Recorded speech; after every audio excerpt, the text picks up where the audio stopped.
Hello everyone, welcome to my talk. Thank you very much for coming. As you can see, my name is Stephan Schütze. I am normally a sound designer and I normally do talks about audio. I'm not doing one on audio today because it'll actually become apparent as I get out, but I've got quite a lot to go through, so I'm going to jump straight in and we'll see how we go, and I will leave time for questions at the end. And I want to give you some context first because I think it's actually quite relevant to this whole talk about building a career, maintaining a career, sustaining a career, surviving in, I'll say the entertainment industry. We'll broaden it out a little bit more beyond just games. And there's part of the reason for this context actually came up recently when I saw an article where somebody was talking about, to work in the game industry, you need to basically come from a wealthy family. And it hadn't actually even occurred to me. And so I wanted to sort of provide some context here on that. Now, for a start, one of the things I will point out is it's Tuesday afternoon and we're all sitting in a conference centre. Contextually on the whole planet, we are practically the 1%. I mean, really, living in Australia, we are already in the top probably 5%. Like, we are wealthy. Individually, we may not be, but, you know, in a group collective, the fact that we can all afford to be here in a conference, we're doing pretty well. But from the point of view of that, addressing that thing about, you know, you've got to be wealthy to work in the game industry. So my father died when I was 2 months old. My mother brought up 3 boys by herself on a widow's pension until I was old enough to go to primary school, so that she could then put herself through university, because she came from England and she did have some teaching qualifications in England, but they weren't relevant in Australia. So she had to update those. So I think that happened by the time she'd finished doing that by the time I was in maybe grade 1 or grade 2. And then she continued to bring up 3 boys by herself until we were all old enough to move out.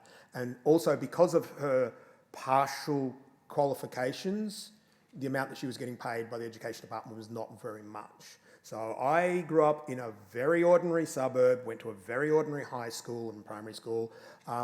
More importantly, I didn't have the big sort of family connections that a lot of people have. All of my extended family were on the other side of the planet. This is way back when, like, even a phone call to UK was horrendously expensive. So I never had those, my Uncle Jimmy runs a fish and chip shop so I can learn a little bit about what retail might be like. Or, you know, my auntie has had her own business for years doing this or that. And so literally I had a mother who was a teacher, so a public servant, and I had 2 brothers who were older than me, significantly older than me. One who did go into sort of creative type stuff, and the other one who was basically just, he got a scholarship and went into be sort of standard engineering sort of stuff. So the lack of wealth was not just a lack of wealth of money, it was a lack of wealth of connections and information. And I always sort of didn't really understand those things until I started seeing people who were going to the really good universities and started meeting people in America who went to UCLA, and the person who mentored them at UCLA happened to be, you know, also really significant in this industry and that industry. And these people get funneled through in really amazing ways. And so that was quite interesting from my point of view. I was a musician at a young age. I was a terrible student. I was lazy. I didn't know what I wanted to do. I got my report card for almost 1 million years was, has the brains but doesn't apply himself. Yay. I got into VCA, Victorian College of the Arts, because I played French horn and they needed French horn players. I could barely play the instrument. There are other people in there who are some of the best young musicians in the country, and I just got in because I happened to play the right instrument. Again, I probably shouldn't have been there. We'll get to imposter syndrome in a minute. I got my first gig in the year 2000 working for a game studio. They employed me because I think they did the maths and realised that they could employ me full-time and it was going to be easier than just paying me as a freelancer. I was wrapped. I was working full-time in the game industry. They were paying me $25,000 before tax came out. After tax came out, it was $20,000 and I had to buy all my own equipment. And I also, the shift I ever did at that time was a 48-hour shift. Was I being taken advantage of? Yes. Should any of you have to put up with that? No. And thankfully, I don't think you will.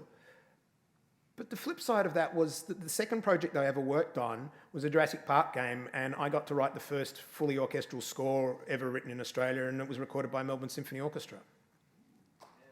I mean, this doesn't add up with how my brain works, and we'll get into that in a bit anyway. But I want to keep going. Ambition, that's the whole theme of this talk, and it's one of the other reasons why I wanted to do this specific talk. It's the theme for this whole conference. But ambition is also something that has been very relevant to me and for a couple of reasons, and we need to sort of dig into that just briefly. I want to give you a really quick story that this is what I think is the 1% of ambition. I remember years ago on one of those, interview talk shows, they had Michael Parkinson. He had Sting and Billy Connolly.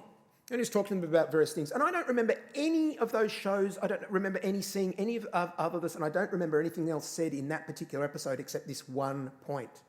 Michael Parkinson turned to both of them and said, "Oh, were you ever ambitious?" "No," says Billy Connolly. "Oh, no, never," says Sting. And in my young brain, I was a teenager at the time, I went, "Oh, ambition's a bad thing. Look at these guys. These guys are really amazing," and, blah, blah, blah.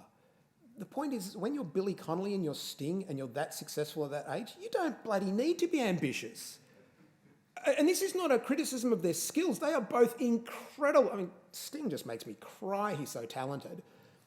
But being either lucky enough or working hard enough or being in the right place at the right time early enough in your career to have that level of success, ambition isn't really anything you need. For everyone else, I'm going to give you 3 really quick stories. One is a student of mine from RMIT, and she wanted to succeed. She wanted to succeed in the games industry. She was prepared to work really hard. As soon as she finished her degree at RMIT, she left everything behind, all her family, etc., went to America. She initially worked just at Disneyland, just doing, fairly basic sorts of stuff. At the same time, she was putting herself through an MBA, I think. She then basically got a job working for another company. Then she managed to get a producer role on Call of Duty, and she's now just finished and is wrapping up God of War. That's ambition, and that drives somebody to that level. And I think literally in the last week or so, she put up a post saying that she just bought a house in LA. She is the poster child for me of what is possible. And I think she is amazing. She is really incredible. And to have somebody that I was one of my students, it was like, well, you never needed me then, because if you had that level of drive, you were always going to succeed. Another one is a gentleman who I got introduced to at a game industry Christmas party, and we just introduced, we had a bit of a chat, and then he got back to me a couple of years ago and said, "I'm working on a game. I'd done this mod for Skyrim, and that went really well, so now I'm going to make my own game, and, can you help out and do the sound design?" So I helped him out and did the sound design. He's just finished spending most of this year travelling around the world because his game was so successful. It's called The Forgotten City, and it won awards and continues to win awards, and Nick Pierce deserves every skerrick of credit that he's getting because he worked so damn hard. This guy was a fully qualified lawyer, and he was doing this on the side until his boss found out about it. He says, "What this game thing you're doing? You've got to understand that the legal career is very important, and it's either the legal career or it's the game career." And he basically told his boss, "Okay, bye." And the last one is James Wan, who I actually saw at a talk at Acme years ago. He was a student at RMIT as well. And he and his friend basically wanted to make a movie. And they basically talked to people at RMIT and they said, "No, don't be silly." They talked to people at Film Victoria and Screen Australia and they said, "No, don't be silly." Everybody they talked to in Australia said, "No, don't be silly." So they went to America and they spent 12 months trying to basically get somebody to pay attention. They actually had somebody offer them, I think it was $100,000 for the script. 2 young guys straight out of uni offered $100,000 and they said, no, I want to act in it and he wants to direct it. And the person went, "That'll never happen." And they kept looking, and after 12 months they had somebody go, "Okay, I will give you some money for this. I'll give you $1 million for the film, not a cent more." $1 million for a film is not a lot. And they made Saw, which is now a $1 billion franchise. And James Wan recently directed Aquaman. And everybody at RMIT said, "You guys should give up because you're not actually suited to the film industry." And there's a problem with Australia that is another complete talk, which we don't have time for.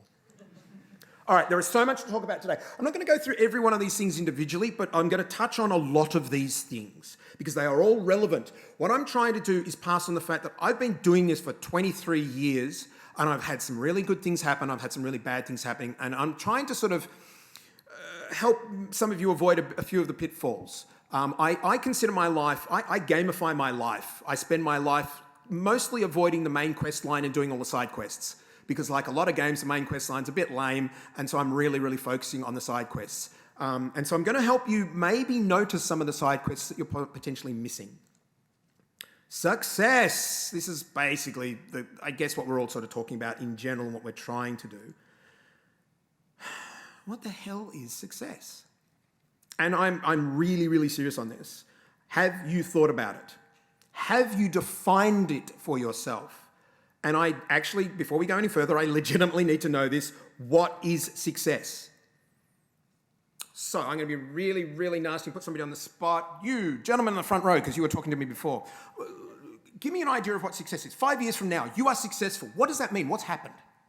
You live into your virtues that you want to instill. It's not your goals that you're getting, it's the fact that you're being the person you want to be. So it's not the goals that you're getting, you're being the person you want to be. Cool. That's a good definition. Somebody else. Actually, I'm going to go all the way down the back because actually, no, a lady here. I think it changes. It varies from your life. Ooh, I like that. It certainly has for me. What's your current definition of success right now for you? Right now, Yeah. I'm in my mid-50s. I've just started a startup and I'm here at GCAP and I've got some very clear success goals around the business that I've just started. But those success goals that I've got now are based on a whole lot of successes and failures over the last sort of 30 years. Yeah. And in the end, I know that what I might want to have happen might not be what happens. But for me, the success is in the agenda. That's my success. And I like that definition as well. And I'm very, very similar to you, same age range, I'm sure the two of us could sit down and talk about all of these experiences that have gotten us to where we are now. And there's a lot of people here who are younger. And this is the whole point. What we're talking about here is almost age agnostic. I might be talking about getting us started in the career, but in some ways that can be at any time, and getting a start in a career. One of the differences is that our grandparents basically got a job in a factory or got a job in an office and probably stayed there their entire lives. That doesn't happen anymore, and it's not even the same company. It's not even the same career. People branch out, and I'll get into more of that in a minute. And yes, I'm asking all of you individually, think about what success is and how you define it to yourself. How can you achieve success without having to define it? And this is a personal problem, which I will get into, and it's kind of the running theme of this whole thing. I'm not sure that I've ever defined success. And it is literally like running a race where you don't know what the track is. It's like, you're running a marathon. It's like, which way do I go? And somebody's like, that direction. It's like, yeah, but where? All right, so part of this is about survival. And I'm specifically going to talk about the last 12 months because I've been a freelancer now for nearly 15 years. And that goes up and down, and it goes up and down a lot, and I'll get into more of the details there. But it's actually the main reason why this came up. 2020, when everybody's suffering from COVID and lockdowns and all that stuff, I actually had an amazing year. I got brought onto a project literally through 3 other people. Somebody said, he can't do it, so I passed it on to him, and he couldn't do it, so he passed it on to me. When they put me in touch, it was actually a person that I'd met at GDC 6 months earlier, so he knew who I was. So there was this weird connection there. I got put on as a contract technical sound designer. So that's just the person that puts stuff into the engine and makes it all work. And it was a 2-month contract. And then the producer said, can you actually do sound design? I'm like, yeah, I've been doing this for a while. So I started making some sounds. And they're like, this is great. Can you keep doing that? And they kept extending my contract and extending my contract. I also had a collaboration group I'm with actually pull in another gig that I worked on for a short period of time with them, and then there was another thing that came in as well. And I'm going to be blunt and upfront with a lot of this stuff so that you know. As a freelancer, when I say things go up and down, oh boy, do they go up and down. 2020, I'm pretty sure I earned over $250,000. 2021, however, and we'll get onto that. As I was wrapping up that project, which was a 2-month contract, I ended up working for 15 months and I ended up as the audio director. And that was on the most recent Oddworld game. And so there was something where somebody passed on to somebody who passed on to somebody, and I got this thing of like, can I help out for 2 months? And then 15 months later, I've been an audio director on a pretty big project. Mind you, I'm now on blood pressure medicine for the rest of my life from that project. When I was wrapping that project up, I had 6 different projects that were up and running that people were telling me they wanted me to work on. I'm like, great. By the time Oddworld had finished, all 6 of those had disappeared. But that's okay. I had some money from something else, which we'll get to in a minute. Then that ran out, and then I'm like, okay, I'm really tired of this no money, lots of money, no money, lots of money. I really just want a job, and I know that there's lots of companies at the moment looking for sound designers. I've been doing this for 20 years. So I applied for some full-time jobs in America. I wanted to work remotely, but there's a desperate need for people. I didn't want to be an audio director, even though I had recruiters saying, if you move to LA, we'll have you an audio director's job within a week with your experience. I just wanted to be somebody doing the stuff. So I applied for a whole bunch of jobs. I didn't get a single interview. Just before Easter this year, I'd had enough. I was already in a fairly dark place, and I said, I'm going to leave the game industry completely, and I'm going to give up audio. I'm broken. I've had enough. I cannot take it anymore. I'd come to peace with that. I was going to build dog kennels. I was not in a good state. My wife and I went away to Mildura for 3 days for a break. I came back, I had a phone call from somebody, and now I'm working on 7 projects again and earning silly amounts of money.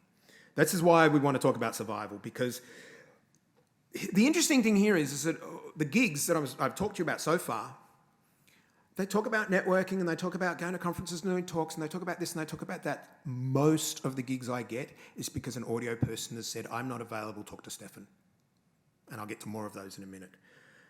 You need to get noticed, and so doing things like talks like this is actually a really, really good way of people noticing you, getting to know who you are. Also because you're actually giving back. Even if you've not done much and you don't feel that you've got a lot to share, share what you have done, because people will appreciate that. They'll also get to know you. For many years, I was known as the FMod guy because I was doing FMod training videos and stuff like that.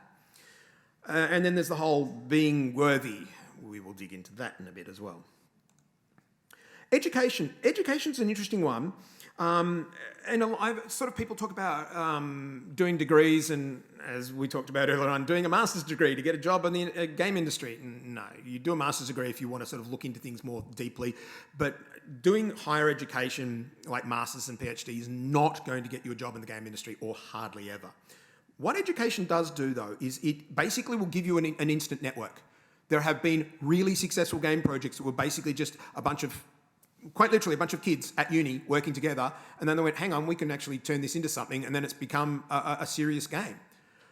You also get a lot of experience out of that, which is invaluable. And also a degree is important in a lot of places for overseas relocation. It kind of is your golden ticket. But the thing is, time is a commodity that we have to decide how we're going to spend. Do you want to spend 3 years at uni just to get that golden ticket that allows you to relocate? Or do you want to spend those 3 years just working your butt off learning stuff? One of the first people I met at Blue Tongue years ago was a guy that had never gone to university. He basically just taught himself how to use Maya and 3D Max and all these sorts of stuff. And he was doing commercials for, Retrovision adverts and stuff. And then he got work in the game industry, and he was just really good. And he's been working for Media Molecule in the UK now for years. He managed to get there without the degree, so obviously it's possible. I guess it depends on where you're going. But time is a commodity, so it is the choice. You're not going to get into the game industry day one and get a senior job day one. You've got to earn it, whether that is partially by going to university and partially teaching yourself or whatever, and I'll go into this a little bit more in a second as well. Because what we're all interested in is getting the gig. So networking is important, and that's actually one of the things that we can all do here. And for anybody who doesn't know, this is a really quick story about what networking actually is. Because we all know we all sort of know that it's important, but when I was at GDC a few years ago, there was, I bumped into somebody that I knew, and he was talking to a young gentleman there, and we just talked away for a little while, and then all of a sudden the gentleman said, look, can I ask you both a question? It looks like you've been in the industry for a while. And I'm like, yeah, sure. And he's like, I've been told that networking is really important. What is it? How do I do it? I'm like, you've been doing it for the last 15 minutes. He's like, all we've been doing is talking. I'm like, yes. Is that all it is? It's like, well, it's getting to know people.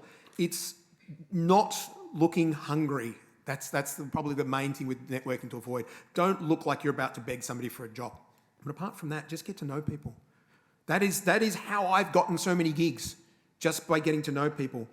The other thing that's important is coming to these sorts of conferences is a business investment. If you want to open a fish and chip shop, you've got to go and fit out that shop, buy the stock, rent the location, etc. That can cost you tens or even hundreds of thousands of dollars to set up a lot of businesses.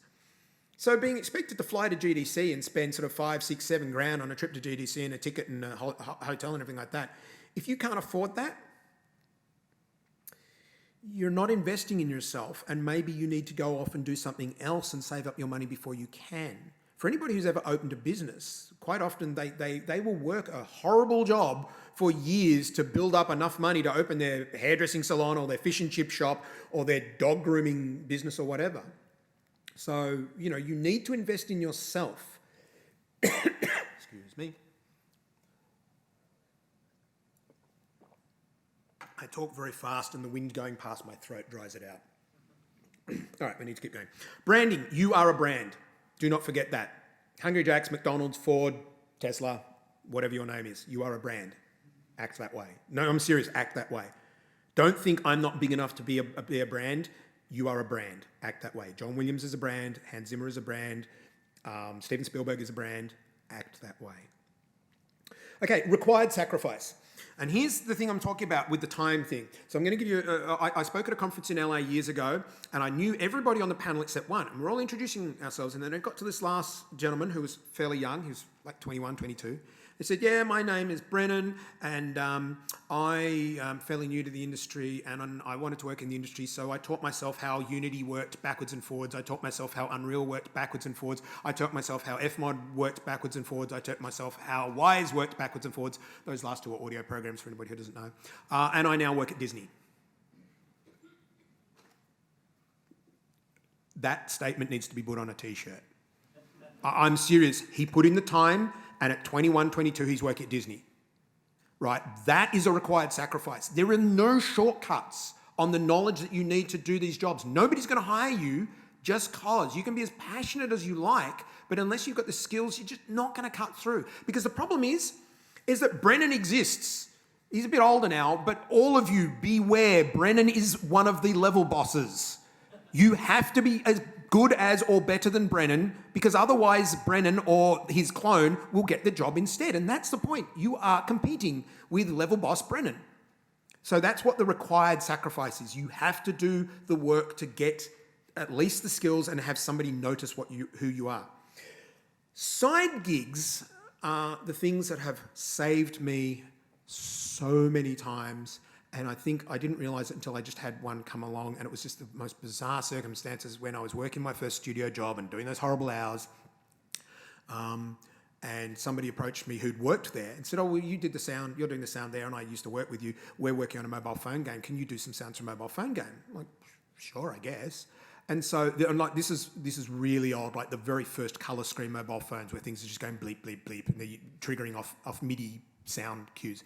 And each note I worked out was like 9 kilobytes. And so I actually had a budget, and I just sat there and I wrote the piece of music, and then I had to delete 4 or 5 notes to make that piece of music fit. I was doing that the same week that I was basically setting stuff up with a 50-piece MSO orchestra recording. It was surreal to be working at both ends of the extreme in the same industry. But I got paid a few $100s for doing this gig, and I'm like, ooh, I can do stuff on the side. And I do. And grabbing those opportunities is really, really what has saved me. I'll give you one example now. I spent 3 years living in Japan, and while I was there, I was doing a bunch of recording, sound recording, and then when I came back, for years I'd had people say, oh, you've always done your own sound recording for your projects. You should sell libraries. So I thought, hey, I've got some time, I'll do that. So I put together a whole bunch of sound libraries and decided initially I was going to give them away to get noticed. And I got noticed. I got noticed by some people in the industry. And in fact, the person who noticed me was Ben Minto, who was the audio director for DICE EA in Sweden. And he went, your stuff's way too good to give away. Talk to this guy. And so a contact who knew me put me in touch with a contact I didn't know. And that guy was a guy who ran a business out of New York that sells commercial sound libraries. So I talked to him, and basically that initial offering I had was 15,000 sounds, and I gave them to him, and he said, that's great starting collection. You've gone and done a lot of the hard work first. And we can sell these. We'll take a big cut. Oh, and fully upfront, they take 70% of the sales. I get 30%. Actually, I think on some of my later libraries that's improved to 50%. But this is the realities of these things. And in that first year, I think I got $1,500. And I was pretty disappointed. I was expecting more than that. But I've been doing that now for about 15 years, give or take. In 2018, which was one of my crap years, I was talking about the ups and downs, I earned very little money. Thankfully, the sound effects libraries had reached their peak at that point and they'd done a lot of marketing, they did very well, and those sound effects libraries brought in $50,000 for us. They saved us. That was a side gig that saved us. I'll get to another side gig in a minute. Passive income. If there is a way you can find it from what you do, if you are a writer, if you're an artist, if you're a programmer, there are side gigs you can do. And in some cases, there is passive income that you can generate from that. Passive income is your greatest friend and ally because it can keep trickling in. Even if it's a small amount, maybe you're only getting a couple of grand a year. That can add up a lot. So I was talking about the Oddworld thing and how something else came in at that. Which basically after Oddworld, when everything went away, I didn't fall in a heap. The reason why is because of another side gig. I had an idea a few years ago when I was at GDC and somebody said, go and talk to the guys at Epic. So I talked to the guys, the Unreal guys at Epic, and talked to their head audio guy, and he said, wow, I love that idea. You should apply for a grant. I'm like, grant? What grant? Because I didn't know anything about it. He said, the Epic grants, they're actually giving money away to people for good ideas. So put this in down as a grant application and like, oh, okay, cool. I don't really know what to do. And I looked at that and I didn't really know how much to ask for. And I put in a prototype of what I was working on, et cetera, et cetera, et cetera. And whilst I was doing Oddworld, Epic actually said, congratulations. We like your idea. Here's some money. I'm like, I'm busy at the moment. Do I need to do anything with it now? And they're like, no, just hang on to it. And so literally in 2021, when all that work went away, I'm like, okay, I've got some money from Epic. I guess I'll work on those Epic things, which was really nice because Epic gave me $100,000. And I developed my things, which I'm now selling on the Epic store. And the beauty about that is that if they didn't sell, didn't matter. Epic had covered my rent and bills for and allowed me to develop some really interesting tech. The thing is, they are selling, but Epic gave me that boost. And I knew that because I talked to people and found out what was going on. And so there are opportunities out there that if you don't talk to people, you don't find out about. The red flags thing is because you got to grow a little bit of a detective's nose for sniffing things that are a little bit dodgy. I mean, I had a project that somebody wanted me to work on recently, and they were talking about it being really big and AAA and all this sort of stuff. And then they told me the people who they'd employed as the key directors for the different departments, and I looked them all up on LinkedIn, and I went, nope, because there wasn't enough experience there. If this is supposed to be some big AAA project, and they're supposed to be getting the best of the best, and I'm looking at people who've worked on one or two little mobile phone games, and I've only been in the industry for a few years, red flags, walked away. And I know at times it can be hard if you're really wanting to work, but you need to learn instinctually to just trust your gut on things if things seem not up to it. As far as contracts and stuff, now this is a specific thing that I do for my audio stuff, but this actually applies to anybody, anywhere. Obviously, look through your contracts carefully, but there's one clause that I put in my contract that's a super easy clause that anybody here who's doing anything freelance can do. And that clause is literally where they always talk about, yep, and we will end up owning everything that you do. And I'm like, yep, can you just please make one alteration to that clause, please? The client who I am working for will end up completely owning worldwide absolutely everything that I do for them upon receipt of final payment to me. Which means if they don't pay for it, they don't own it. Now, the interesting thing about that and red flags is that if you ever get anybody push back on that, why would anybody who's planning on paying you all along ever push back even slightly on that clause? That is an absolutely reasonable clause, and I think I've only had one occasion where somebody basically pushed back a little bit, and it was just because they needed to clarify what I mean. That is a super safe clause for you. It is 100% reasonable because it's saying, yeah, sure, totally. You own exactly as you want as soon as I'm paid, which means if they don't pay you, you can basically contact Steam and say they've used assets they have not had clearance for. And in fact, I worked for an agency that had a situation like that, and he contacted Steam, and Steam contacted them and said, you've got a couple of days to sort this out before we pull your thing. They paid straight away because they would have lost their game. So that's a really simple thing that you can put in your contracts. You want any other information about contracts? Talk to a lawyer. All right. We all want what we do to matter. And this is really, really important. And it's part of the success thing that I think I fail with. I got an email in 2018 when I was having that bad year. And it was basically like, oh yeah, we're putting together a thing. Somebody recommended you. And we're putting together a thing for sound libraries that's going to be used by filmmakers.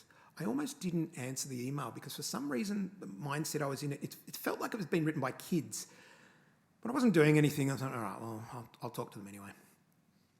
And ended up being an actual gentleman who had experience in America, and they were putting together a library that was then going to be made available to editors for when they used it, and I'd get money if they used my sounds. That's fairly standard. I was okay with that. I had nothing else on, so I spent 6 months working on these sounds, gave them to him. Didn't really hear anything for about 12 months, and then I get an email from him. Funnily enough, this guy, his name's Jez. Just about every time I think I've got to contact Jez, I get an email from him. He's like, his ears are burning. But I got an email from Jez going, hey, I owe you some money. I'm like, great, I like it when people owe me money, especially when they're going to pay up. And he said, here you go, here's a spreadsheet of where your sounds are being used, what they've been used in, how much you're getting, blah, blah, blah. Look at the spreadsheet. I'm like, what? And I immediately email back, and I'm like, Jez, is this like legit? Like there's a line in here, it's got the project that's been worked on, etc. He's like, yeah, that's what was used on that project. And this is legit, I can tell people. It's like, yeah, it's complete, it's all public. It's all been done. I'm like, are you serious? And he's like, yeah. And my sounds are in the trailer for Captain Marvel. At which point, Stephan practically bursts into tears. Stephan is a massive Marvel fan. Stephan suffers from imposter syndrome more than you can possibly imagine. And to have my sounds used in something like that, I was simultaneously feeling humble and insignificant, and then simultaneously I'm that Homer Simpson who's 40 foot high and made of solid gold. And so I'm like, holy crap. And they used one sound once and they pay $600 for it. I have a helicopter that has been in more movie trailers than I've actually been able to keep track of, and that single sound has generated lots of income. But over the years, for obvious reasons, you can see why I've gotten kind of excited about all of this. Because these are the things which I'm like, what? And I'm just like, yeah, nope, that's a perfectly appropriate one. I keep getting these reports sending me money, and it's like he sends me this thing that's like, here's how much money. I say, I don't care about the money, which films have I been in? Because from an ego point of view, these things are amazing. These are the things that I've always dreamed of being involved in. Sure, it's not the films themselves, it's only the trailers. But like I can sit there and it's like, the Top Gun one, when I saw that, and the thing is the reporting on these usually happens late, so I don't find out about it until afterwards and I've missed them. But the Top Gun was delayed so long that I found out and I got to see it in the cinema on the big screen. And every single time a jet flies through, the sonic boom of the jet is mine. You can understand why I'm like, oh my God, this is so awesome. And in the Batman one, when the Batmobile roars out of the flames, the sound of the Batmobile is mine. I need to put that on a frickin' t-shirt. So yes, positive emotions, feeling awesome. I mean, yes, these things, I quite often ride a high on these things for a long time.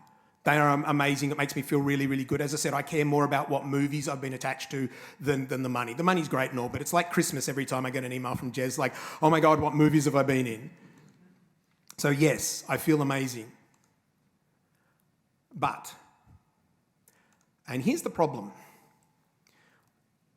All the context I gave you earlier on, all the projects that I've worked on, I wrote the first ever book on audio design for VR and AR. I've worked with Melbourne Symphony Orchestra 3 times. I've done the Hollywood trailer things. I know for a fact that the games that I've done have been experienced by millions of people. And yet, last year sometime, I was in my studio, I think it was a weekend, my wife was just listening to Spotify, and I just literally just stood up to walk out of my studio, and at exactly that point, the Jurassic Park theme came on. And it literally just froze me in my tracks, and I just stood in the doorway of my studio, and I couldn't move, and I just listened to the whole bit, right up to my favourite bit in Jurassic Park, which is the bit where you first see the Brachiosaurus and the theme. And I walked down into the lounge room and I looked at my wife and I burst into tears and I said, why am I a failure? And this is part of, I haven't really defined success. There are some fantastic things in my life. And I've worked on some amazing things, but I suffer with imposter syndrome and all of these sorts of things, which I know rationally that there are people who would kill to have done half the things I've done. And there are people possibly even in this room going, oh, dude, shut up. You've done some amazing things, shut up and be happy. But the problem is because I haven't. I never did, and I still kind of haven't. I don't know what success is. I don't know what I want out of life. I legitimately, seriously say to people, I want to live for 1,000 years because there's so many things that I want to do. One lifetime is not enough. And so I don't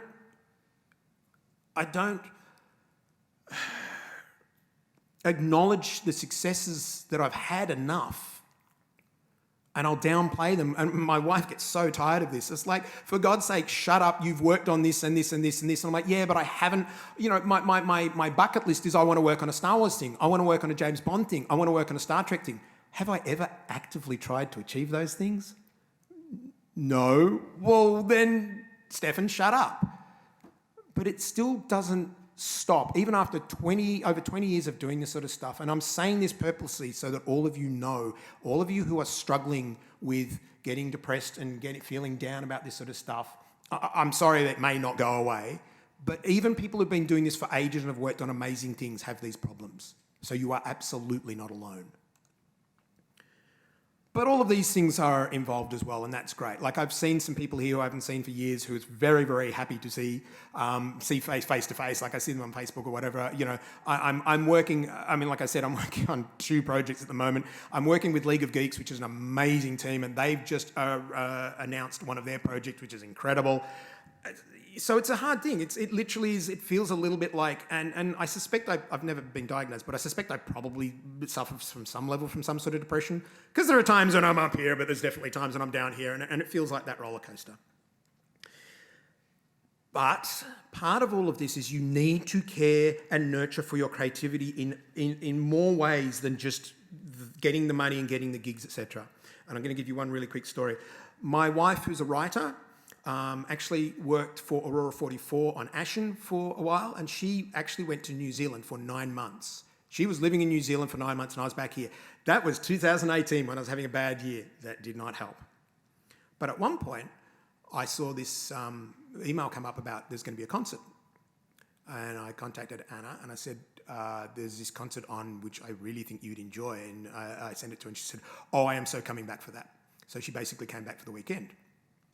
And it was at the Melbourne Concert Hall with Melbourne Symphony, and we sat down and the orchestra was all tuning up, etc., etc. And the reason why I'm telling this story is because of how magical it was, and because there was an extra bit of how magical it was. I knew that this was going to be an amazing concert. My wife was looking forward to it. But then a gentleman walked on stage, and my wife's just like, wait a minute, isn't that... And I'm like, well, yes, didn't you realise? She's like, no, I knew it was a concert of his music. I didn't know he was going to be here because Joe Hisaishi, the composer for all the Studio Ghibli movies, had just walked on stage and he conducted the orchestra. And seriously, from first note to last, I don't think I had dry eyes because it was so glorious. And I've always said, I don't have a favourite of anything because that's too simplifying so many amazing things. So I can't say what my favourite game is. I'll give you a top 5 or a top 10. I can't say what my favourite food is. I realised after seeing him in person, I can say who my favourite composer is because Joe Hisaishi is just magic personified. And what was even more delightful is that later on in the concert, there was one of the songs from one of his things, and a woman came on dressed in a kimono and sang it in Japanese, and at the end of the thing, he turns around beaming and says, "That's my daughter." Like, it was just incredible. It was just incredible. And this is the point. Things like the anime music of Joe Hisaishi, or whatever it is you're into. Like, I love going horse riding. I love going for drives on sunny days, etc. You need to do the things that are going to inspire you and bring you magic. It's not just about paying your rent, because if it is, you're going to bleed yourself dry. And I'm talking creatively, you will bleed yourself dry. You need to reinvigorate yourself. You need to find the things that are important to you, and you need to experience them regularly. This is a part of staying sane and surviving. I really don't give a damn about, buying all the things that you want to buy or whatever, but the experiences that basically enrich your life, I think, are far more valuable. All right, we're back to success. I don't know where I'm going with that one. All right.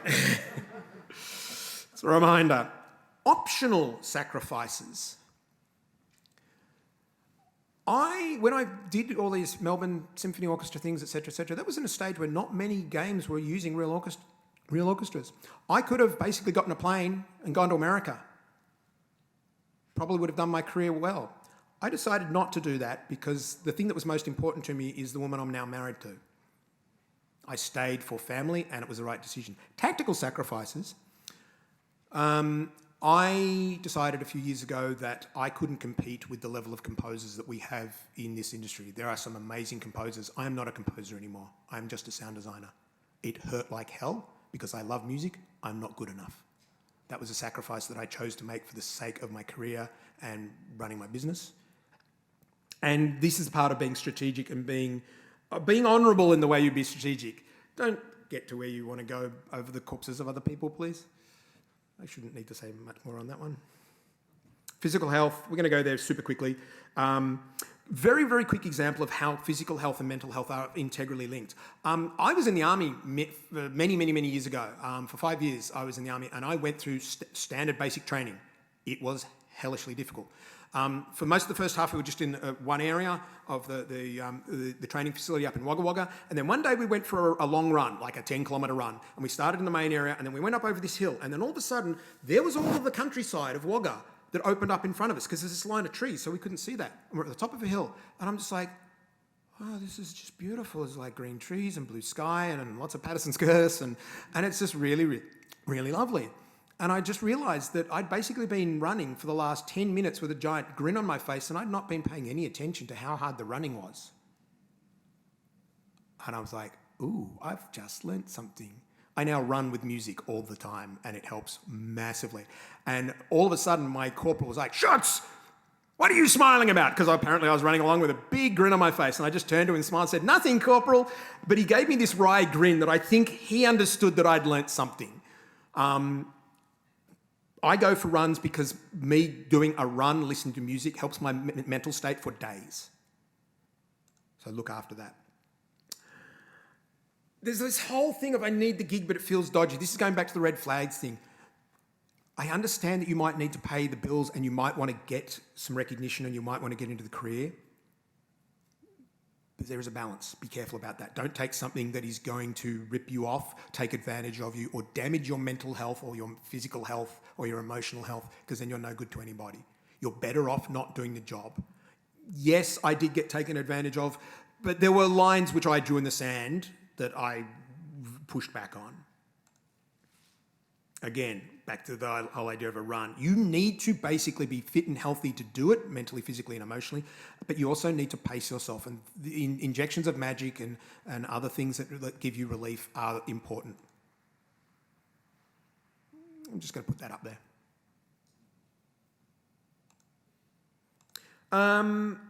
We are running out of time, so I'm going to zoom through these pretty quickly. Look, in-house, I think the best thing in-house is basically be curious, find out what everybody's doing and how they're doing it. But be true to yourself. Be social as comfortably as you are being social. If you don't want to go down the pub drinking with everybody, and in one place I worked, all the people who were getting promotions in the place went down the pub, smoked and hung around with the boss. I wasn't prepared to do that. I left not long after that. So you need to check both your expectations and theirs. Really quick story about contentment because this is important. There are 2 points that I'll give you as far as contentment. When I was working for that studio that was taking advantage of me, I remember one day being on the bus. I'd just gone shopping at the supermarket. I had a bag full of food. I was going home. It was a nice day. I was going out with the woman who is now my wife. I had food. I had rent. I had a job that I was kind of enjoying. And I went, holy crap, I think I'm actually happy. Don't underestimate those moments. Stop. Give them a moment to breathe. If you think for a moment that you might be happy, do not push down. Stop and reflect on that and allow yourself to be happy. I do that with my cats all the time, or our cats. We have 2 of them. They bring me so much joy. I could do a whole talk on that. The other one really quickly is Alex Grieve was my horn teacher. He was a civilian horn teacher when I was at the School of Music. And one day he took the 3 horn players out to lunch, to the pub, bought us lunch, beers, drambuie, whatever we wanted, etc. And the other 2 were quite young. And after the lunch, I sort of said, okay, Alex, this has been really nice, but why? And I think he was hoping that somebody would ask. I said, you're working in the creative industry. You're a creative person. You need to be able to understand people, and you're going to understand emotions. You've got to live, you've got to love, you've got to lose, you've got to have good days, you've got to have bad days, you've got to experience joy and death and all this sorts of stuff. Sadly, Alex is no longer with us, but he was an amazing man. The magic, whatever it is, wherever you can find it, make sure you don't ignore the magic. And be inspired by your heroes. And there's a reason why I'm wearing this t-shirt. And if you're wondering, but there's 2 people in the photo, which one's your hero? The answer to that question is yes. And if we want to have another entire hour-long talk, we can go into why Moana is much, much, much better than Frozen. Anyway, we've only got a few minutes left. Thank you very much. Sorry we haven't got that much time for questions, but thank you very much. I hope this has been useful to you at least.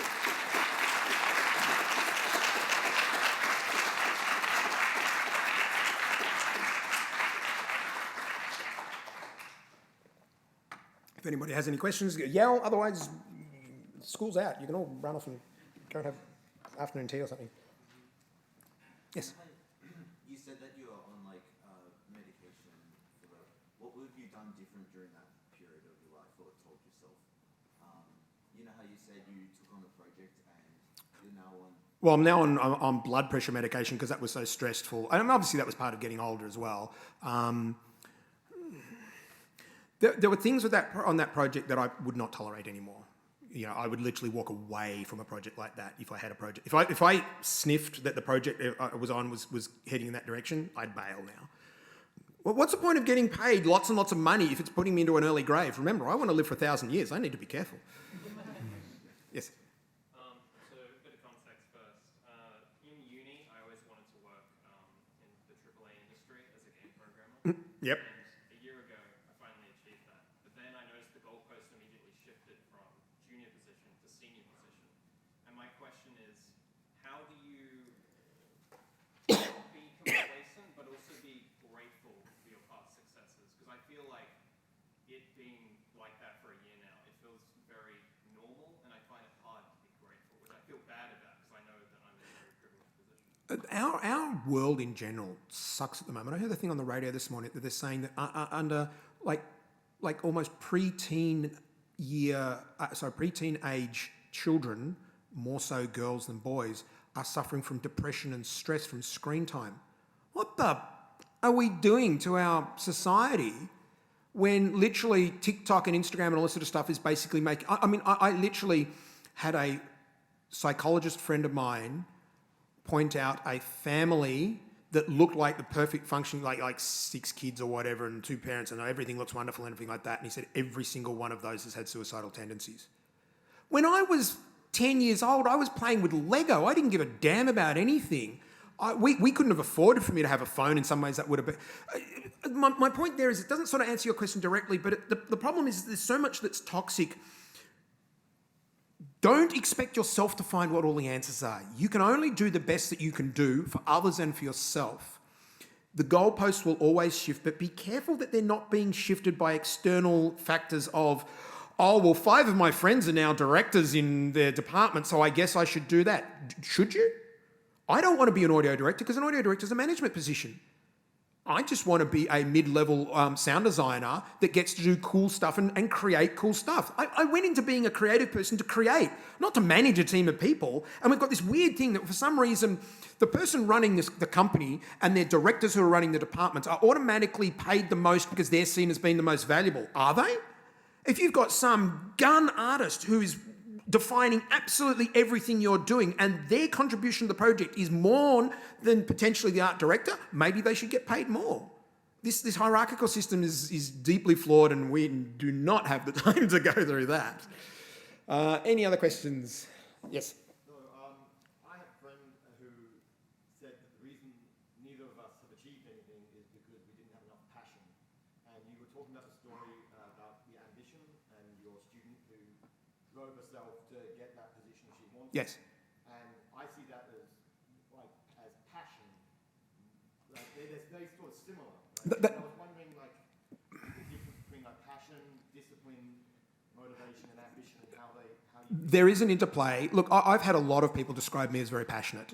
I just think I talk loud and fast. But like, I sincerely do love what I do, and I do get really passionate about things. But I said to you that I'd love to work on a James Bond thing and a Star Trek thing and a Star Wars thing, and I've never done anything to actually achieve that. So, you know what I mean? It's Yeah, for example, for me, I have ambition, but I really struggle with motivation and discipline when it's myself. If I'm working in a group and other people are motivated, then I can sort of feed off that. secret for you. Everybody struggles, or almost everybody struggles with that. Other than these inhuman people like the Brendan person that I mentioned earlier on, we all struggle with that. But think of it as a muscle like you think of anything else. If you said to me you were going to run a marathon, I'm like, well, how many times have you run this week? It's like, well, I haven't.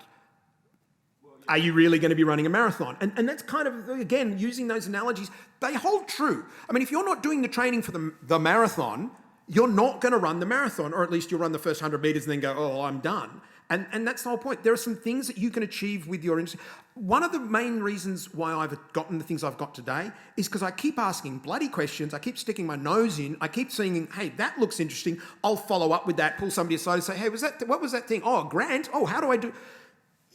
So there needs to be a bit of tenacity, I guess. A little bit like the dog sort of digging for the bone sort of stuff, and there's a tree in the way, and all of a sudden, like, hell, screw that, I'm going around. So, we almost out of time?